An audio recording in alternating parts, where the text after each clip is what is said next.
اس میں اگر آپ کو کوئی ڈاؤٹ ہے تو وہ آپ بیان کریں. جی ٹھیک ہے جی ٹھیک ہے. اچھا وہ جو آپ سوال کر رہے تھے وہ بھی سنیے اس کا جواب. اب آپ نے جو کہا کہ یہ کلمے کا ترجمہ تو ہے کہ وہ اللہ کے رسول ہیں اور ہم کہتے ہیں یہ ہمارے رسول ہیں، فرق کیا ہے؟ دیکھیے فرق بیان کا ہے. جیسے مثال کے طور پر آپ ایک فیکٹری میں کام کرتے ہیں، میں نے پوچھا کس کی فیکٹری ہے؟ مالی کے مثال کے طور پہ گپتا صاحب، آپ نے کہا جی گپتا صاحب کی فیکٹری ہے. پھر کسی نے پوچھا جی کس کی فیکٹری ہے؟ آپ نے کہا جی ہماری فیکٹری ہے. تو کیا اس میں کوئی فرق ہوا؟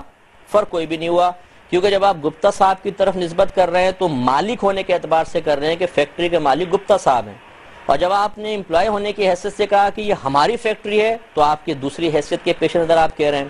تو اب فرق یہاں پر بھی یہی ہے کہ اللہ تعالیٰ نے اپنے منتخب بندوں کو ہدایت کے لیے بھیجا.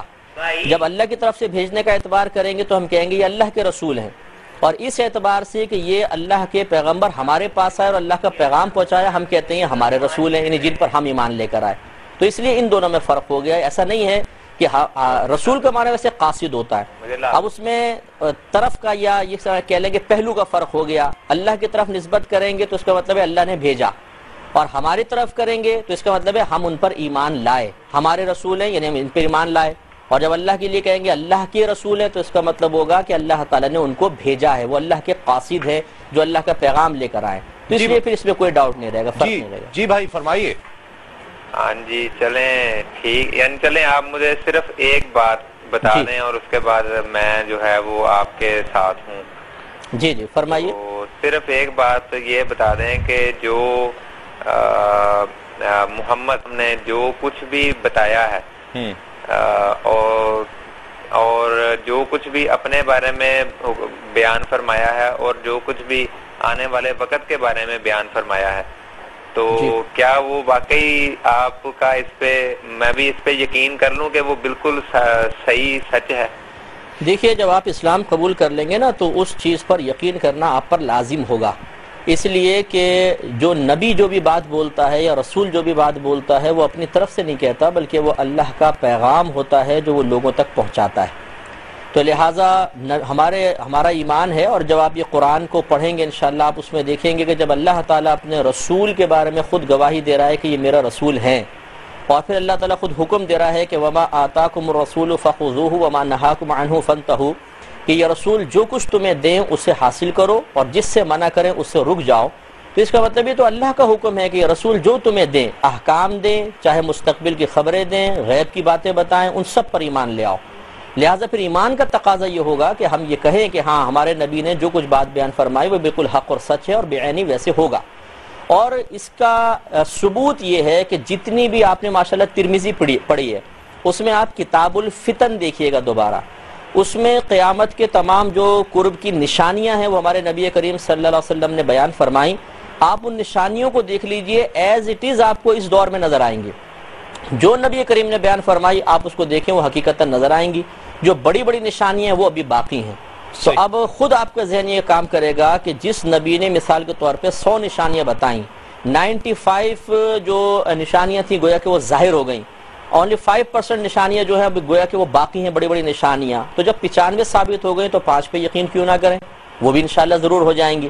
تو ہمارے نبی کریم صلی اللہ علیہ وسلم نے جو غیبی خبریں دیں ان پر ایمان لانا ہم پر لازم ہے، اور وہ بالکل حق اور سچ ہے، اس لیے کہ ان کو اختیار کرنے کے لیے خود اللہ نے قرآن میں حکم فرمایا. جی بھائی چلیں ٹھیک ہے جی، آپ بسم اللہ پڑھیں. جی تو آپ پڑھیں آپ بھی. بسم اللہ الرحمن الرحیم. بسم اللہ الرحمن الرحیم. لا الہ الا اللہ، لا الہ الا اللہ، محمد الرسول اللہ. یہ مفتی صاحب سے بھی اگر پڑھوا لیں تو. جی بالکل مفتی صاحب سے پڑھیے. جی پڑھیے، میں بھی سعادت حاصل کر لیتا ہوں. پڑھیے لا الہ لا الہ الا اللہ الا اللہ محمد محمد رسول اللہ. رسول اللہ، اللہ کے سوا اللہ کے سوا کوئی عبادت کے لائق نہیں، کوئی عبادت کے لائق نہیں، محمد محمد اللہ کے رسول ہیں. اللہ کے رسول ہیں. ہاں آپ تھوڑا سے جملے اور کہہ لیجئے کہ اے اللہ، اے اللہ، میں اقرار کرتا ہوں کہ مذہب اسلام بالکل حق مذہب ہے، بالکل حق مذہب ہے اور اس کے مخالف جتنی بھی عقائد ہیں وہ فاسد و غلط ہیں اور میں انشاءاللہ تا حیات مذہب اسلام پر کاربند رہوں گا اے اللہ مجھے بحیثیت مسلمان اپنی بارگاہ میں قبول فرما لے میرا ایمان پر خاتمہ فرمانا اور جنت الفردوس میں اپنے نبی کریم صلی اللہ علیہ وسلم کے پڑوس میں دائمی ٹھکانہ عطا فرمانا آمین ماشاءاللہ بہت بہت مبارک ہو بھائی. مجھے ایسا لگتا تھا کہ آج 21واں روزہ ہے اور صبح و شام سحری ٹائم اور افطار ٹائم کر کے جو ایک تھکن کا احساس 21 دن بعد ہو رہا تھا اور مفتی صاحب سے بھی اور پھر اس کا ذکر کر رہا تھا. آپ یقین مانیے واللہ مجھے ایسا محسوس ہوتا ہے کہ آج میری ساری تھکن اس 20 دن کی اتر گئی ہے اور میں پھر سے پرعزم ہوں اور آپ کی اس قول سے مجھے بہت خوشی ہوئی ہے. آپ کو اللہ تعالیٰ بہت مبارک فرمائے, آپ کو بھی استقامت دے, ہم سب کو بھی استقامت دے اور تمام مسلمانوں کے استقامت عطا فرمائے. اور یہ دین برحق ہے, یہی دین حق ہے. اللہ رب العزت ہمیں اس دین پر ہی ایمان کے ساتھ موت عطا فرمائے. ایک کالر شامل کرتے ہیں. السلام علیکم. تسلیم بھائی, یہ جو ابھی جس بھائی نے بھی اسلام قبول کیا ہے, انتہا سے زیادہ خوشی ہوئی ہے کہ کوئی دائرہ اسلام میں داخل ہوا. الحمدللہ اللہ کا شکر ہے کہ آپ کے کیو ٹی وی نے اتنی اہمیت دکھائی کہ ہر وہ بندے کو جس کو کوئی یعنی کہ کوئی ذرا سی بھی بات کا نہیں پتا تھا تو اس کو بہت سی ایسی باتوں کا پتا چلا ہے. ہم لوگ یعنی اس ٹی وی کی حیثیت سے یہ الحمدللہ یہ اللہ کا شکر ہے میری بہن کہ یہ اللہ رب العزت نے اسے ہدایت عطا فرمائی اور یقیناً اللہ ہی ہدایت عطا فرماتا ہے, وہی ہدایت عطا فرمانے والا ہے. اور یہ میرے رسول کا کرم ہوا اور یہ کیو ٹی وی اس کا وسیلہ بن گیا. اور آپ یقین مانیے کہ جب جیسے ہی وقفہ ہوا ہے, جس طرح سارا اسٹاف آیا ہے اور گلے ملا, جس محبت کا اظہار اور جتنی خوشی کا اظہار ان لوگوں نے کیا ہے, میں نے ان کے چہرے پر اتنی خوشی بہت کم دیکھی ہے. میں آپ کو بتا نہیں سکتی جو میری فیملی میں اس وقت ہو رہا ہے. میں لاہور سے بات کر رہی ہوں جی. یعنی کہ اتنی ہم لوگ خوش ہیں. اور بلکہ مجھے اس چیز کا ہوا کہ مفتی صاحب آپ سب اس کا نام بھی سلیکٹ کرتے, بلکہ اس نے اپنا نام نہیں بتایا تھا تو آپ اسے اپنا اسلامی نام دیتے, بلکہ اس کے بہت اچھے طریقے سے اس نے یعنی سمجھایا ہے. مفتی صاحب نے اتنا بہترین انداز اپنایا کہ واقعی میرا خیال ہے کہ کوئی غیر مذہب بھی کوئی بھی دیکھے گا تو اسے اپنائے گا. بالکل.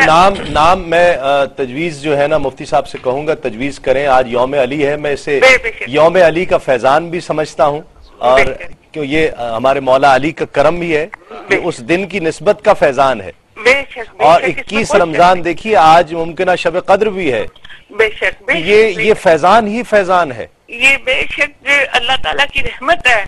پاک مہینہ ہے, فضیلتوں والا, رحمتوں والا, برکتوں والا. اللہ تعالیٰ نے اس برکت والے مہینے میں ہم لوگوں کو یہ چیز عطا کی اور آپ لوگوں کی وجہ سے وہ ایک غیر مذہب ہندو جو اس چیز کو مانتے ہی نہیں, اس بندے نے کس طرح کتنے پیار سے کتنے آرام سے جو وہ اظہار نہیں کرنا چاہتا تھا وہ اظہار کیا. الحمدللہ شکر الحمدللہ اللہ کا شکر ہے, اللہ تعالیٰ کا بڑا کرم ہے, اللہ کا لاکھ شکر ہے. اور یعنی کہ بہت شکریہ. اور میری یہی کوشش تھی کہ میری دل سے تھی کہ میری یہ آج کال ضرور ملے. اللہ کا شکر ہے کہ میری فرسٹ ٹائم کال مل گئی. میری بہن آپ کو مبارک ہو, یہ ہمیں مبارک ہے تو آپ کو بھی مبارک ہے. خیر مبارک, تمام عالم اسلام کی مبارک ہے. بے شک اس میں کوئی شک نہیں. بہت شکریہ. ایک کالر اور شامل کرتے ہیں. السلام علیکم. تسلیم بھائی, عابد سہیل بات کر رہا ہوں. جی عابد صاحب کیسے ہیں, خیریت سے ہیں؟ الحمدللہ. بہت بہت مبارک ہو آپ کو. آپ کو بھائی بہت بہت مبارک ہو آپ کو اور اللہ کا انعام. جی ہاں بے شک. اور مفتی صاحب کو بھی بہت مبارک ہو. جی جی بہت شکریہ. اور ان شخص افواج ایک نام رکھ دیجیے بہت اچھا سا. آج یوم علی بھی ہے. میں تو بلکہ یہ گزارش کی ہے کہ آج یوم علی کی نسبت ہے تو محمد علی بہت اچھا رہے گا. جی نام تجویز کرتے ہیں. بالکل مفتی میرے صاحب ذہن میں یہی تھا. انشاءاللہ وہ مجھے یقین ہے کہ سن رہے ہوں گے. اگر چاہیں تو یہ نام رکھ لیں, محمد علی نام رکھ لیں, تاکہ دونوں نسبت حاصل ہو جائیں گی اور انشاءاللہ ٹھیک ہے بھائی. سبحان اللہ. بہت شکریہ.